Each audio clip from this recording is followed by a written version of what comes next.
구약성경 느헤미야 9장 1절부터 3절의 말씀입니다.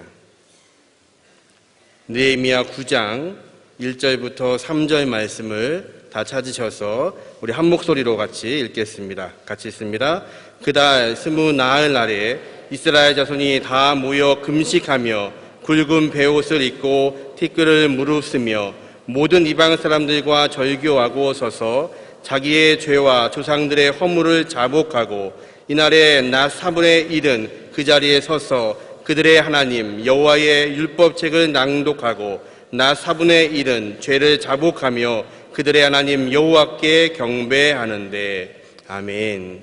이 시간 느헤미야의 회복 네 번째 시간으로 담임 목사님 말씀 주시겠습니다. 오늘 8월 마지막 날 주일 예배에 오신 여러분들을 주님의 사랑으로 환영합니다.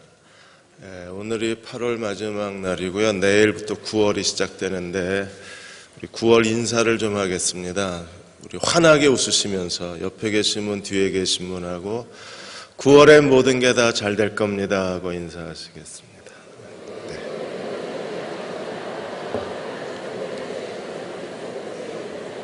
이번 추석에 대형교회가 동사무소에 그 쌀 20kg 쌀 우리가 100포밖에 못했는데 대흥교회가 아니죠. 이렇게 되면 그래서 내년에는 좀 대흥교회답게 한 20kg짜리 한 10,000포 정도, 대전이 한 120만 되니까 필요한 가정이 한 그 정도 되지 않을까 싶습니다.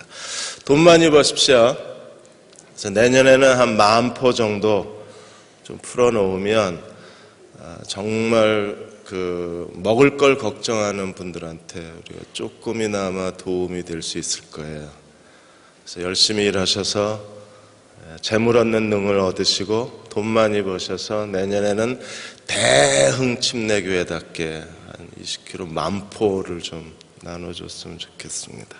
그러실 수 있죠? 네. 세월호 넥타이 메고 왔습니다.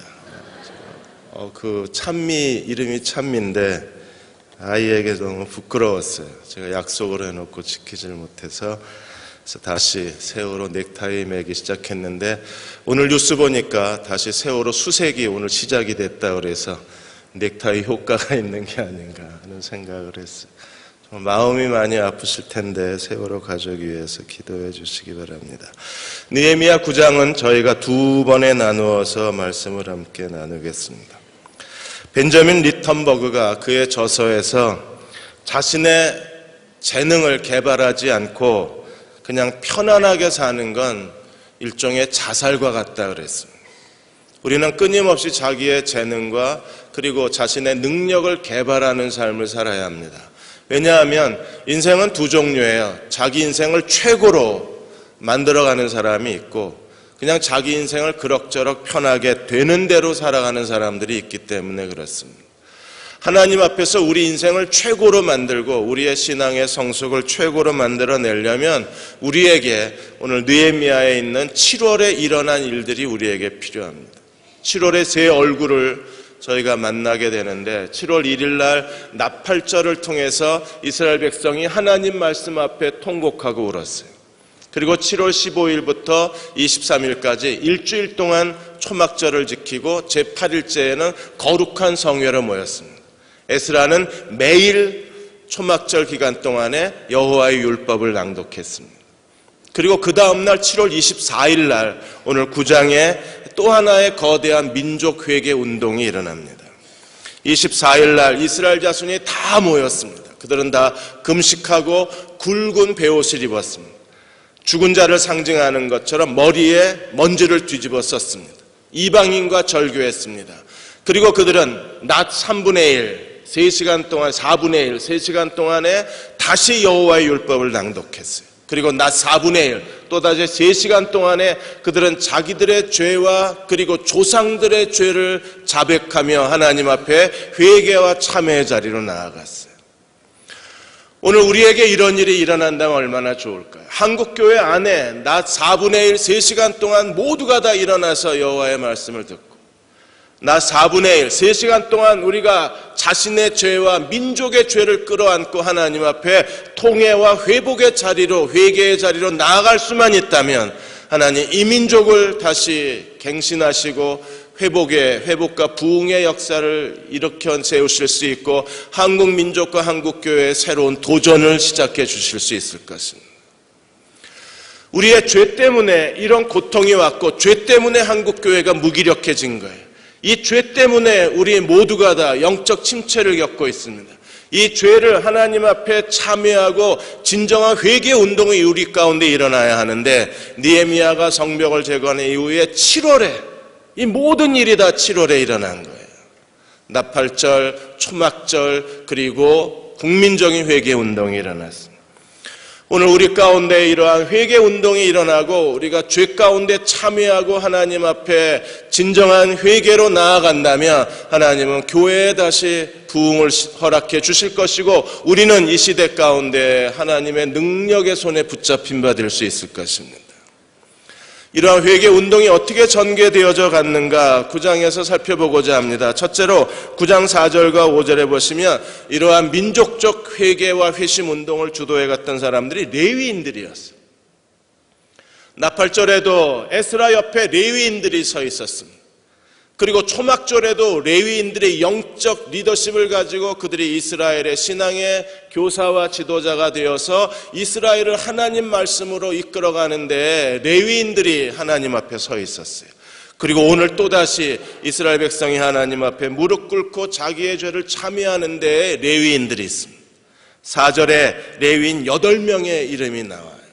그 8명의 사람들이 단위에 서서 큰 소리로 그들이 하나님 여호와께 부르짖기를 시작을 했습니다. 강력한 회개 운동이 일어날 수 있었던 것은 8명의 레위인들이 영적 리더가 되어서 그들이 하나님의 성전 계단에 서서 이스라엘 모든 백성들과 함께 가장 큰 소리로 통곡과 부르짖음으로 하나님 앞에 기도한 그 기도의 운동이 이스라엘 전역으로 확산되어져 갈 수 있었어요. 5절에 보시면 또 다른 레위인 8명의 이름이 나오는데 그 중에 5명은 동일인입니다. 이 레위인 8명이 한 일은 무엇인가요? 그들은 이스라엘 무리 앞에서 다 일어서라고 말하고 이렇게 외쳤습니다. 영원부터 영원히 계신 하나님의 이름을 송축할지어다. 한쪽에서는 하나님 앞에 회개에 부르짖고 또 한쪽에서는 영원한 하나님의 이름을 송축하자고 외쳤어요. 그리고 이스라엘 백성은 하나님 앞에 모든 민족이 다 참회의 기도를 무려 4분의 1, 3시간 동안 그들은 눈물을 쏟으며 자신들의 죄와 조상들의 죄를 회개할 수 있었어요. 오늘 한국교회에도 이러한 레위인들이 필요합니다. 강력한 회개 운동을 일으킬 수 있는 사람들, 그리고 하나님을 찬양하자고 외칠 수 있는 지도자들이 우리 시대에 필요해요. 다행히 하나님께서 아주 규모가 작지만 몇몇 교회들을 일으키셔서 그들로 하여금 한국교회에 우리의 죄가 무엇이고 그리고 교회가 어디로 되돌아가야 하는지를 보여주게 하신 것이 참 감사합니다. 대형교회에 대한 소망이 있습니다. 여러분, 우리도 이 시대 가운데 한국교회가 어디로 어떻게 회개해야 되고 어떻게 하나님께로 돌아가야 하는지 그 길을 보여줄 수 있는 그런 레위인 중에 한 사람으로 대흥교회가 쓰임을 받는다면 우리에게 얼마나 감사한 일일까요?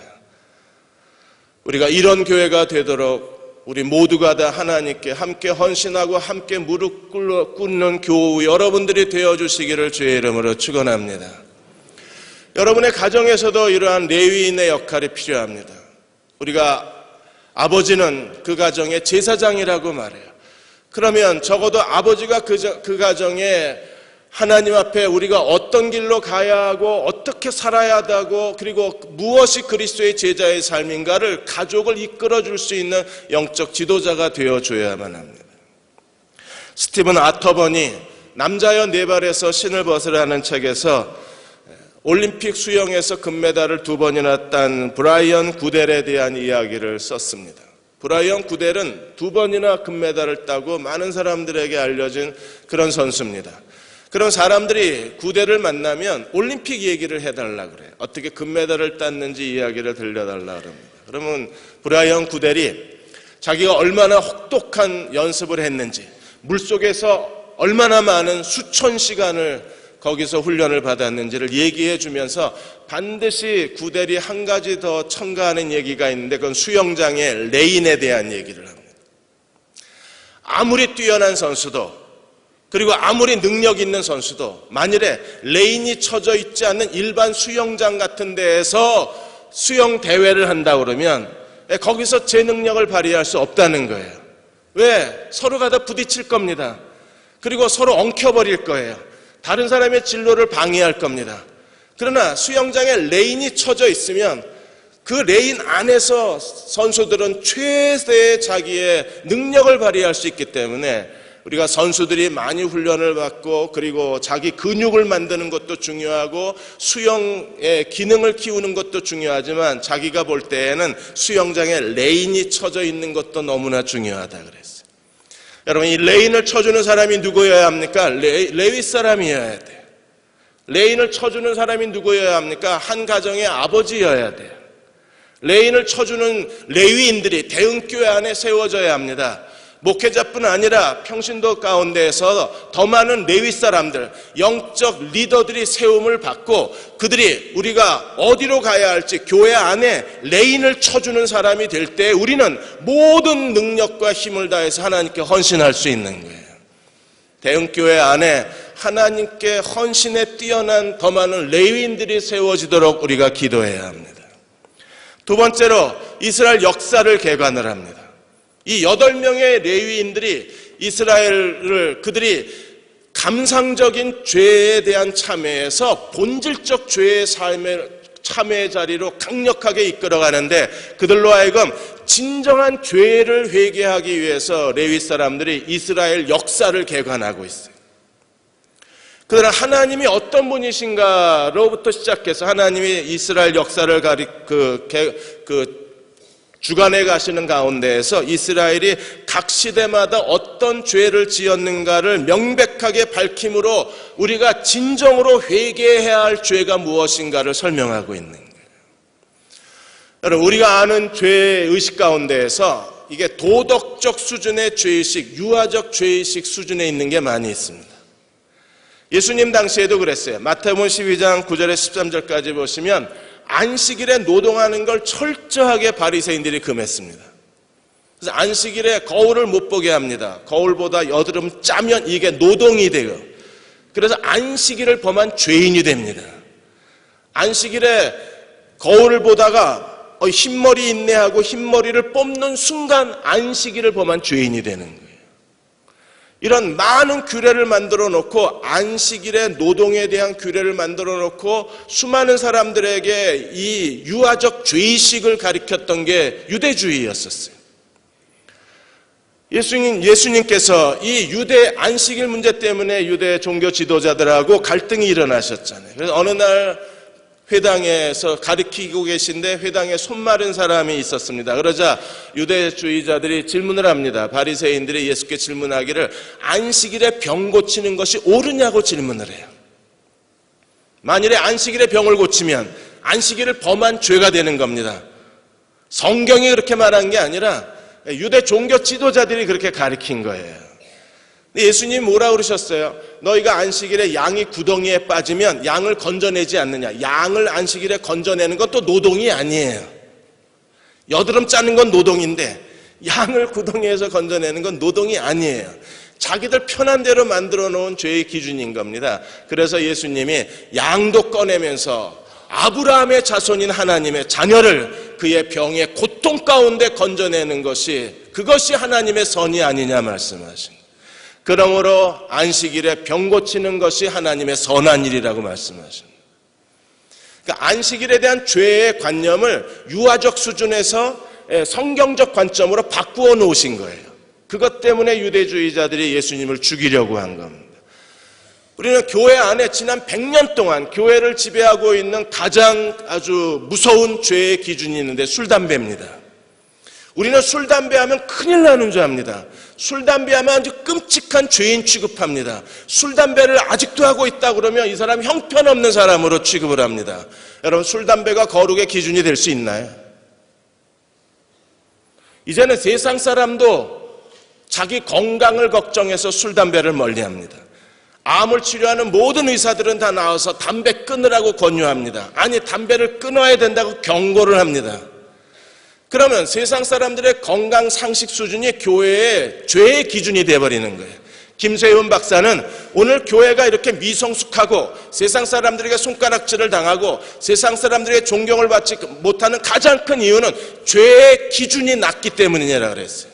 겨우 술, 담배에 매여 있는 거예요. 술, 담배 하는 거에 대해서는 우리는 극도의 민감한 경계심을 보이면서 정말 하나님이 그 죄라고 지적하신 교만하고 하나님을 모독하고 이웃을 험담하고 이웃을 비방하는 죄에 대해서는 죄의식이 없어요. 그냥 좀 미안할 뿐이지 그게 뭐 이렇게 술, 담배 하는 것처럼 그 마음속에 절대 죄에 대한 기준이 되질 않는 거예요. 지금 레위인들이 이스라엘 백성들에게 오늘 6절에서부터 31절까지 이스라엘 역사를 개관하는데 이 이스라엘 각 시대마다 하나님이 어떤 은혜를 베풀어 주셨고 이스라엘 백성이 그 하나님의 은혜에 대해서 어떤 죄를 저질렀는가를 반복적인 죄를 통해서 죄가 무엇인가를 우리에게 가르쳐 주고 있는 거예요. 사랑하는 여러분, 오늘 우리도 이 9장에서 죄가 뭔가를 정확하게 알아야 돼요. 우리는 술, 담배하고 주일 성수 안 하고 11조 안 하고 우리는 그게 죄라고 하는 걸 너무나 잘 알아요. 그런데 정말 성경이 말하고 있는 죄가 무엇인가에 대해서 죄에 대한 성숙한 의식을 가져야 합니다. 왜? 죄의 기준이 높아야 거룩의 기준이 높은 거예요. 죄의 기준이 높아야 그리스도인의 윤리의 기준이 높은 겁니다. 겨우 술, 담배에 우리의 그 죄의 기준이 있으면 우리의 윤리도 그 차원인 거예요. 그래서 김세윤 박사가 죄의 윤리가 좀 강화가 되어져야 죄의 윤리의 기준이 높아져야 그래야 그리스도인의 거룩의 기준도 높아진다고 말하는 거. 술, 담배 하라고 말씀드리는 거 아닙니다. 미소 짓지 마십시오. 아내 여러분은 눈을 동그랗게 뜨지 마십시오. 하지 마셔야 돼요. 그런데 거기에 죄의 기준을 두라는 얘기가 아니에요. 좀 더 죄에 대한 올바른 인식을 갖자는 겁니다. 스펄전 목사님이 설교하실 때마다 늘 교인들에게 이런 말씀을 했습니다. 성령의 빛이 비치면 우리는 자기가 죄인임을 깨닫고 그리고 은혜를 받으면 하나님 앞에 자기가 죄인임을 고백한다 그랬어요. 하나님, 나는 죄인입니다. 나는 나태한 사람입니다. 나는 하나님을 기쁘시게 섬기지 못했습니다. 라고 고백하는데, 그러나 우리가 고백하는 죄인이라는 고백보다 하나님이 나를 쳐다보실 때의 죄인의 크기가 더 크다는 거예요. 내가 이해하고 하나님, 나는 죄인이다 라고 하는 정도하고 하나님께서 나를 쳐다보시고 그래 넌 죄인이야 라고 바라보시는 시야가 다르다는 거예요. 우리는 어디로 가야 합니까? 내가 생각하는 죄의 관념이 아니라 하나님이 보시는 죄의 관념으로 옮겨가야 돼요. 이사가야 돼요. 그리고 거기에 대한 올바른 죄의 인식을 가져야 성숙한 그리스도인이 되는 겁니다. 모두 5가지 시대를 우리에게 설명해 주고 있는데 제일 먼저 9장 6절에서 창조 시대로부터 시작을 합니다. 6절에 보시면 주는 여호와시라. 하늘과 하늘의 하늘과 일월성실과, 일월성실이 뭔지 아시죠? 해와 달을 다지고 별을 지으신 거예요. 땅과 땅 위의 만물과 바다와 그 가운데 하나님이 온 천하 우주 만물을 다 지으신 전능하신 창조주 하나님이심을 믿으십니까? 그 전능한 창조주 하나님이 너를 선택하고 너를 사랑하고 네게 은혜를 주셨다는 거예요. 누가? 만물의 주인이신 하나님이 너를 사랑하셨다는 거예요. 그래서 창조 시대로부터 영원부터 영원히 계신 하나님을 송축하고 그 이름이 합당한 그 하나님, 송축받으시고 존귀를 받으시기 합당한 그분은 제일 먼저 우리에게 인간이 살 수 있는 이 땅, 그리고 인간이 살 수 있는 모든 천지 만물을 지으신 창조주 하나님으로부터 시작을 하는 거예요. 두 번째로 7절과 8절에 보시면 족장시대로 넘어갑니다. 주는 하나님 여호와시라. 옛적에 누구를 택하셨어요? 아브람을 택하셔서 하나님이 그를 누구로 만드셨습니까? 아브라함으로 만드셨어요. 아브라함은 뭐예요? 이스라엘의 조상입니다. 모든 믿는 자의 조상으로 만드신 거예요. 그로부터 인하여 하나님의 새로운 민족이 태어나고 하나님의 민족의 역사, 이스라엘이 시작이 된 겁니다. 그래서 이스라엘의 시작은 아브라함으로부터 시작이 된 거예요. 하나님이 아브라함을 택하시고 아브라함에게 가나안 땅을 주시겠다고 언약을 맺으셨는데, 하나님이 아브라함을 택하신 이유가 뭡니까? 성경이 뭐라고 증언하고 있어요? 8절에 이는 그의 마음이 주 앞에 충성됨을 보시고, 하나님이 사람을 평가하실 때에는 이 충성됨을 가지고 평가하시는 거예요. 하나님의 심판의 기준은요, 딱 두 가지입니다. 착하고 충성된 종아 잘하였도다, 이 사람이 있고, 또 반대쪽에는요, 악하고 게으른 종아 저주를 받을지어다, 두 종류의 사람입니다.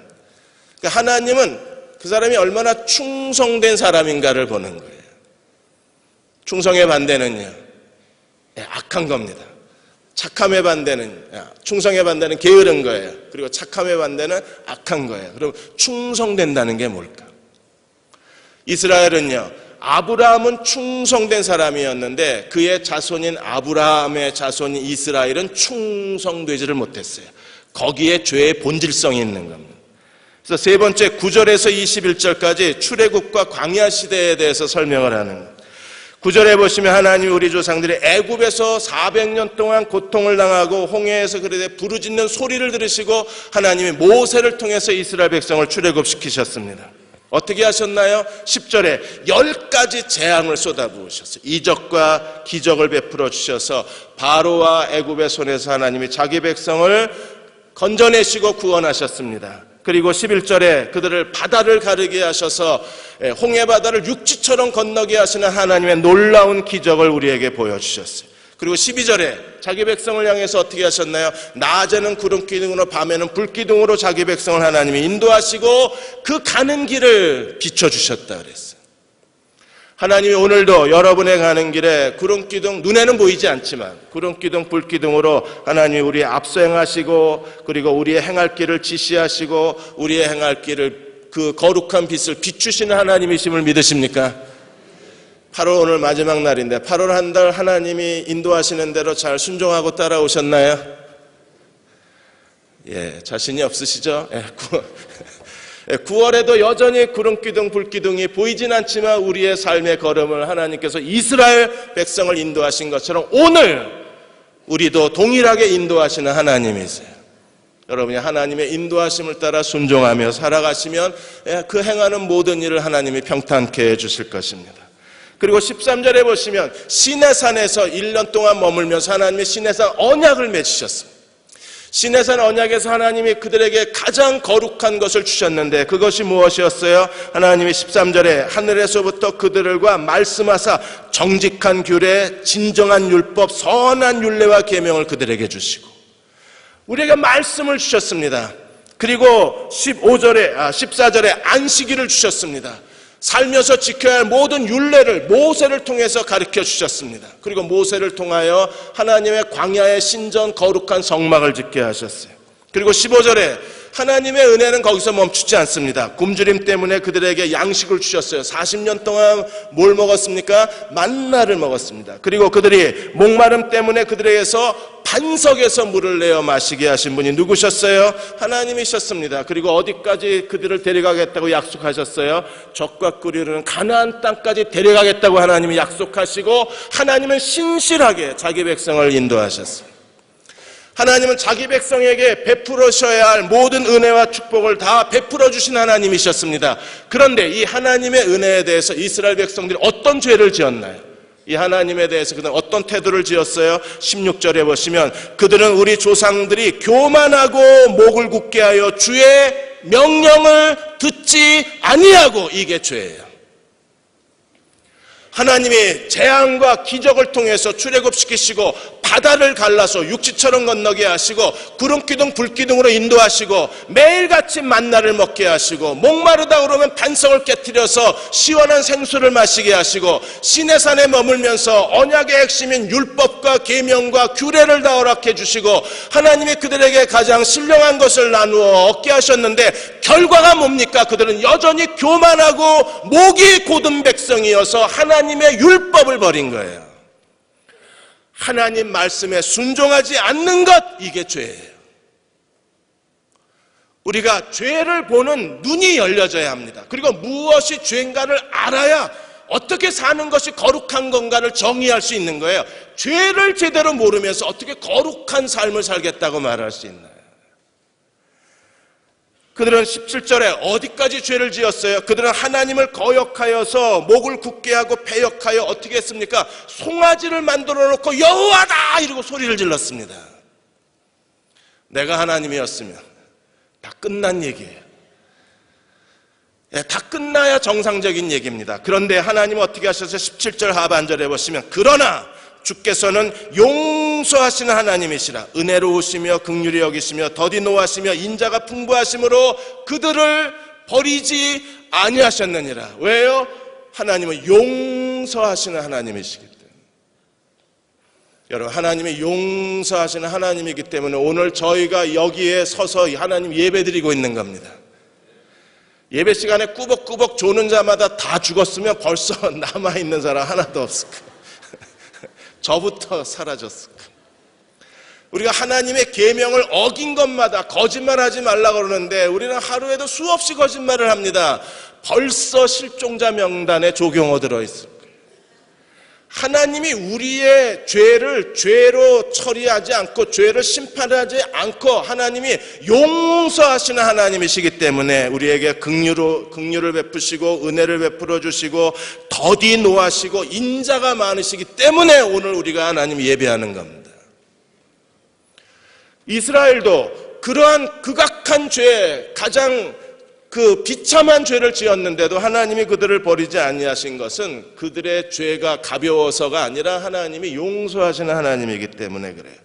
그 다음엔 어떻게 하셨나요? 하나님은 여전히 어떻게 하셨습니까? 19절에 주의 크신 긍휼로 그들을 광야에서 내어버리지 아니하시고 낮에는 구름 기둥이 그들을 떠나지 아니하고 길을 인도하며 밤에는 불기둥이 그들의 갈 길을 비추게 하셨으니 하나님의 은혜는 그런 이스라엘의 그 커다란 범죄에도 불구하고 그 극악한 범죄에도 불구하고 하나님의 은혜는 멈추지라는 거예요. 우리가 죄를 짓더라도 여전히 하나님께서 우리에게 동일한 은혜를 주시는 하나님이심을 믿으십니까?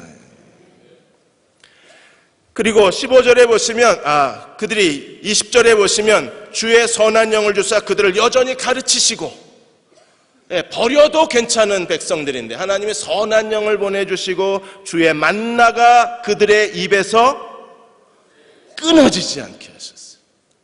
이럴 때 빨리 아멘 하는 게 좋습니다. 이런 건 빨리 탁 잡아야죠. 성경이 뭐라고 그래요? 만나가 그들의 입에서 끊어지질 않았대요. 이제 좀 깨어나셨군요. 그 다음에 그들의 목마름을 인하여 그들에게 물을 주어서 하나님이 어떻게 하셔서 21절에 40년 동안 들에서 기르시되 부족함이 없게 하심으로. 이게 하나님의 은혜예요. 그 범죄한 그 백성을, 목이 곧은 그 백성을, 교만한 그 백성을, 하나님 앞에 하나님을 거역한 그 백성에 대해서 하나님이 지난 40년 동안 광야에 나오는 동안에, 광야를 행전하는 동안에 하나님이 그들을 부족함이 없게 만들어 주셨어요. 어떻게? 옷이 헤어지지 않냐고 신발이 닳지를 않은 거예요. 그리고 만나가 그들의 입에서 끊어지를 않은 거예요. 그리고 하나님께서 목마르다고 외칠 때마다 반석을 깨뜨려서 그들에게 물을 마시게 하십니다. 그럼에도 그들은요 여전히 하나님 앞에 교만하고 목이 곧은 완악한 백성들이었어요. 이번에 여의도 순복음교회에 그 아버지와 아들이 공판을 받은 다음에 한 칼럼니스트가 칼럼을 하나 썼습니다. 성공한 목회자들이 왜 저렇게 도덕적으로 해이해지고 왜 세상에 손가락질을 받고 저런 범죄를 짓고도 왜 죄책감이 없나, 이거에 대한 칼럼을 심층적으로 조사를 하셔서 칼럼을 쓰셨는데 사람이 한번 목사나 일반인이나 다 똑같대요. 자기가 성공한 사람이라고 생각하는 순간에, 자만심에 빠지는 순간에 죄에 대한 경계선이 없어진답니다. 그리고 자기가 하는 건 다 옳은 거래요. 그러니까 목사님들이, 대형교회 목사님들이 이미 또 교회가, 어떤 교회가 대형교회가 돼요? 담임 목사를 신격화해야만 대형교회가 돼요. 여러분, 대형교회가 대형교회 되기 원하시면 담임 목사 신격화하시면 돼요. 근데 저는 싫어요. 신격화한 것 자체가 이미 담임 목사로 하여금 경계선을 허물어버린 거예요. 그러니까 죄를 죄로 못 보는 거예요. 내가 하는데 너희가 왜 이래, 이렇게 되는 거예요. 이스라엘 백성들이 그게 교만에 빠진 겁니다. 그들은 교만하고 하나님을 거역하고 목이 곧은 백성이었어요. 자, 이제 사사시대로 넘어갑니다. 22절에서 29절까지 사사시대에 넘어가서 하나님이 가나안 땅을 정복하시고 하나님의 은혜가 얼마나 큰가 보세요. 주시고 더 주시고 또 주시는 하나님이십니다. 그래서 25절에 가나안 땅에 들어가셔서 하나님이 그들에게 견고한 성읍들과 기름진 땅을 여러분, 도시를 주셨는데 그냥 허름하고 다 낡고 그리고 그 무너진 도시를 준 게 아니라 하나님 어떤 도시를 주셨어요? 견고한 성읍을. 가서 리모델링 할 필요가 없는 거예요. 그냥 몸만 들어가면 돼요. 그 다음에 하나님이 땅을 주셨는데 그냥 척박한 땅, 돌멩이가 가득한 땅, 그런 땅을 그냥 쓸모없는 땅 주셔도 감사할 판에 하나님이 어떤 땅을 주셨어요? 기름진 땅을. 그리고 모든 아름다운 물건이 가득한 집을 주셨어요. 그냥 집만 주셔도 감사한데 그 집에 아름다운 물건이 이태리산 대리석 다 깔려있죠. 프랑스산 모든 주방기구가 다 세팅되어 있죠. 독일산 냉장고가 3대씩 있지. 아름다운 물건이 가득한 집을 하나님이 주신 거예요. 부러우시죠? 그 다음에 판우물. 가서 여기가 수맥이 흐르니까 너 여기에 파이프 박으면 물이 나올 거야 라고 하나님이 정확한 운물 지점만 알려주셔도 감사한데 하나님이 다 파놓으셨어요. 이미 다 파놓고 너가지랍니다. 이런 복을 누리시기를 바랍니다. 그리고 하나님이 또 뭘 주셨어요? 포도원, 감람원, 허다한 과목을 차지하여 어떻게 하셨습니까? 배불리 먹어, 요건 빼고 살찌고 주의 큰 복을 즐겼어요. 하나님이 우리에게 주시는 게 뭐예요? 하나님의 커다란, 우리에게 주실 수 있는 그 이상 커다란 복을 주시고 누리게 하신 분이 누구십니까? 하나님이셨어요. 근데 이 하나님에 대해서 이스라엘은 어떤 범죄를 저질렀습니까? 26절에 그들은 순종하지 아니하고 주를 거역하고 주의 율법을 등지고 주께로 돌아오기를 권면하는 선지자까지 죽여버려요.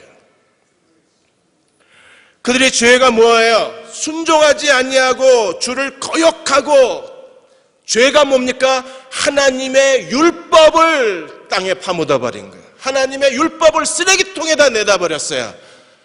그들이 완악해서 하나님의 말씀을 순종하지 않는 것, 거기서부터 하나님께서 그들을 다루기 시작하는 겁니다. 그래서 사사기 사이클이 돌아가요. 그들이 하나님이 징계하고 징계받고 또 살려달라고 부르짖으면 사사를 보내서 구원하시고, 그들이 사사가 있는 동안에 평안을 누리다가 사사가 죽으면 또다시 우상 섬기고 우상 숭배하다가 하나님이 진노하시고, 이게 계속 사이클이 돌아가요. 이렇게 사이클이 돌아간 그 배후에는 뭐가 있습니까? 하나님께서 그들에게 주의 크신 긍휼을 여러 번 베푸셨다고 고백하고 있는 거예요.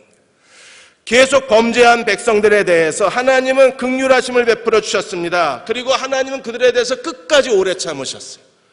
열왕시대에 넘어가서도 여전히 그들은 하나님 앞에 동일한 죄를 지었고, 하나님은 그 백성을 향하여 어떻게 하셨습니까? 30절에 보시면, 그러나 주께서 그들을 여러 해 동안 참으시고 주의 선지자를 통하여 주의 영으로 그들을 경계하시되 그들이 듣지 아니하므로. 이스라엘 역사를 계속 흘러가고 있는 거대한 죄의 줄기가 뭡니까? 교만하여 하나님의 말씀을 듣지 아니하고 말씀을 버리고 말씀에 대한 불순종이에요.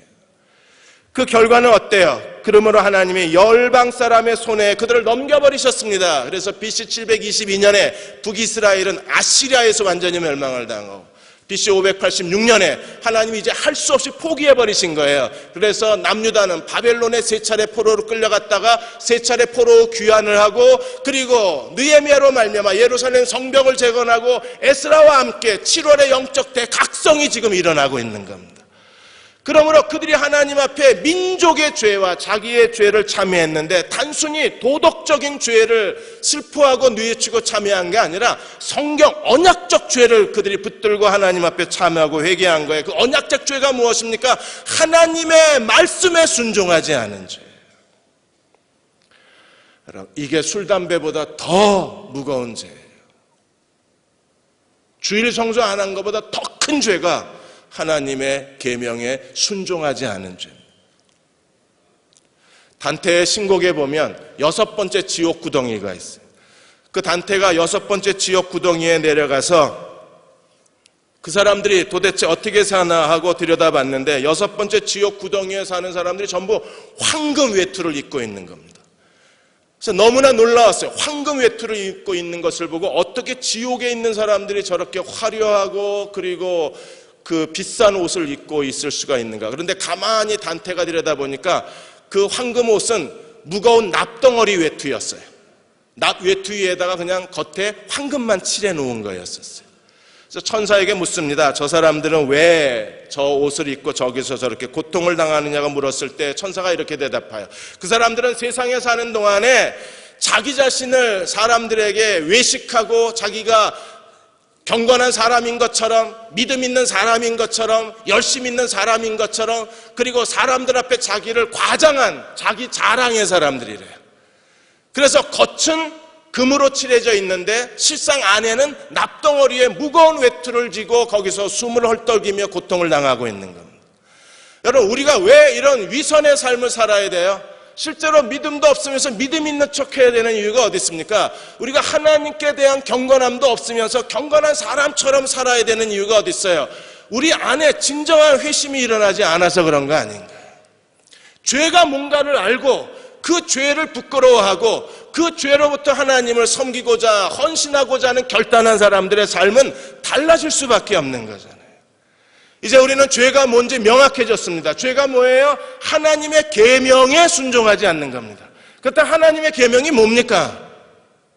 성경 이 66권을 다 외우고 이걸 다 문자대로 우리가 순종해야 되나요? 아니요. 요한일서 3장 21절에서 24절까지 하나님의 계명에 대해서 우리에게 이렇게 설명하고 있습니다. 사랑하는 자들아, 우리 마음이 우리를 책망할 것이 없으면 우리가 담대함을 얻고 무엇인지 구하는 바를 그에게서 만나니 이는 우리가 그의 계명을 지키고 그의 기뻐하시는 것을 행함이라.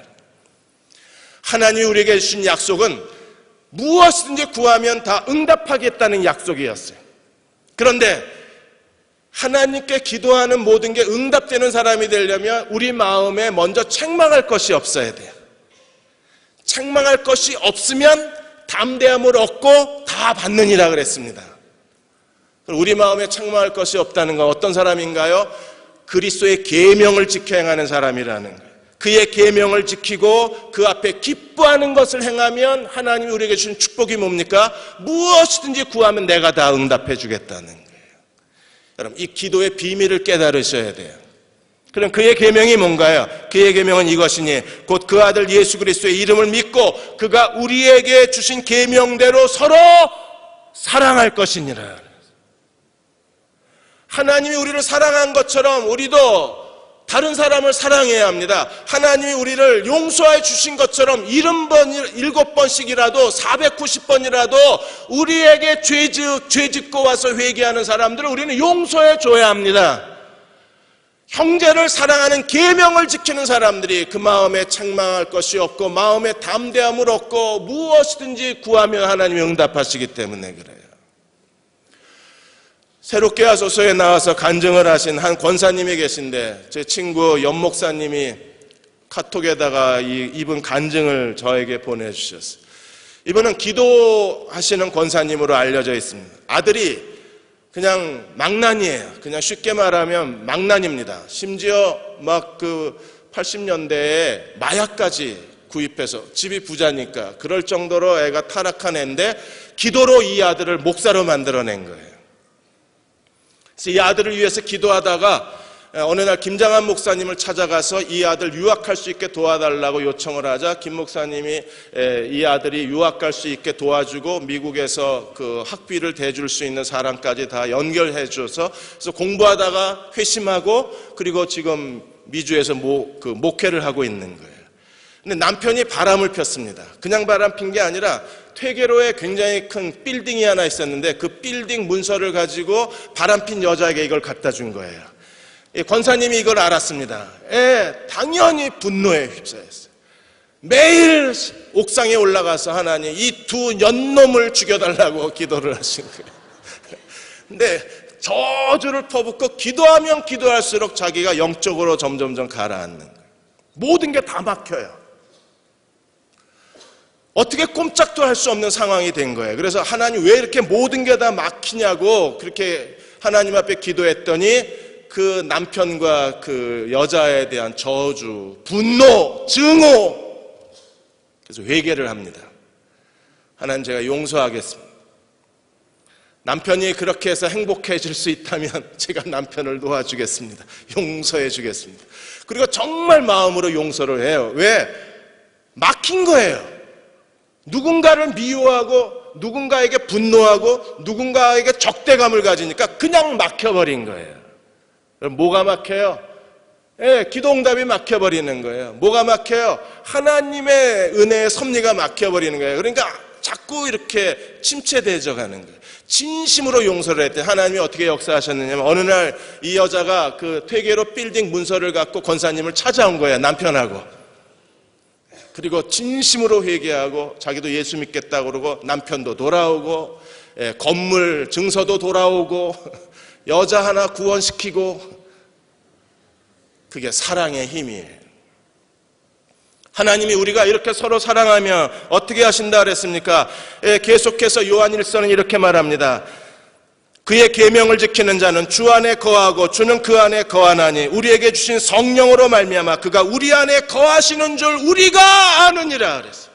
여러분 서로 사랑하라고 하는 하나님의 계명을 지킨 사람들, 하나님을 사랑하는 사람은 또한 그 형제를 사랑할지라 사람을 사랑할 줄 아는 사람들, 우리가 사랑하는 사람만 사랑하면 세상 사람과 똑같은 거예요. 세상 사람이 사랑할 수 없는 사람을 사랑해야 그게 하나님의 사랑인 겁니다. 그렇게 우리가 사랑할 때 어떤 일이 일어나요? 우리가 그리스도 안에 있다는 걸 내가 스스로 알리라.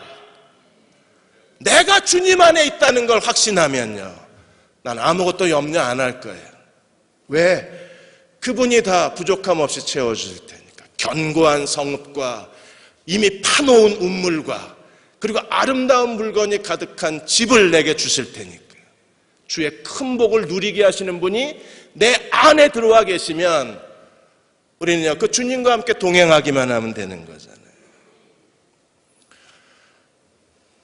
어느 한 목사님이 김동건 아나운서가 11시에 만납시다 그 토크쇼를 할 때 이 얘기를 글에 쓰셨어요. 그때 한 소녀 가장이 이 초대석에 초대돼 나왔습니다. 아버지는 일찍 죽고 어머니는 가출해버리고 그 할머니는 병들고 얘는 동생하고 산동네 판잣집에서 사는 거예요. 그래서 김동건 아나운서가 이런저런 질문을 하다가 네가 지금 제일 하고 싶은 게 뭐냐고 그랬더니 이 아이가 행복해지고 싶대요. 어떻게 하면 네가 행복할 수 있을까? 그랬더니 이 아이가 동생이랑 같이 어린이 대공원에 가서 아이스크림 하나 사 먹고 바이킹을 꼭 타고 싶대요. 그러면 우리가 정말 행복할 것 같대요. 그러니까 김동건 아나운서가 그걸 듣다가 이제 눈이 뻘개져요. 그리고 이렇게 묻습니다. 그러면 내가 그렇게 해줄게. 얼마면 동생하고 가서 바이킹 탈 수 있을까라고 묻자 아이가 버스비, 입장료, 아이스크림, 바이킹 입장료 그러더니 4,750원이면 된대. 목사님이 속으로 그걸 보다가 저 바보 그랬대요. 왜요? 10만 원 주세요 그러면 줘야 되잖아요. TV 앞인데 전 국민이 보고 있는데. 근데 이 아이는 4,750원. 지금 환산하면 한 5만 원 정도 되는 입장료, 거기까지 가는 버스비, 그리고 아이스크림 둘이 하나씩 먹는 거, 그리고 바이킹 입장료. 대전 YWCA 인력개발센터 센터장이 저희 교회 집사님입니다. 그래서 직원 예배 드리다가 여기 대전 YWCA 사무국장님이 오셨길래 잠깐 대화를 나눴어요. 대전에도 소년소녀 가장이 얼마나 되냐 그랬더니 중구 동구 쪽에 굉장히 많답니다. 그래서 YWCA에서 지금 그룹 홈을 열고 이 아이들을 저녁을 먹이고 공부를 가르치고 집으로 돌려보낸대요. 여러분, 아이들은요, 그냥 거기 와서 한 끼를 먹는 거예요. 한 끼. 우리 교회가 이렇게 이웃사랑이라는 걸 외면한 채, 하나님의 계명을 외면한 채 우리끼리 모여서 예배드리고 우리끼리 모여서 복받겠다고 그러고 우리만 잘 되면 상관없다는 식으로 살아가면 이게 이스라엘이 지은 죄예요. 이 죄 때문에 이스라엘이 망한 거예요. 오늘도 마찬가지 아니겠어요?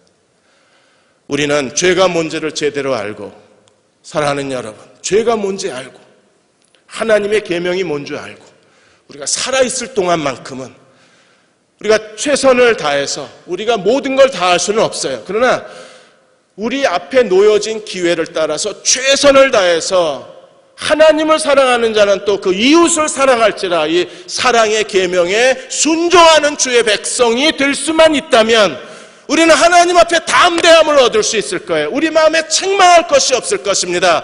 우리가 구하는 모든 기도를 하나님이 응답해 주실 겁니다. 그리고 성령이 우리 그리스도가 우리 안에 계시다는 걸 확신시켜 주실 거예요.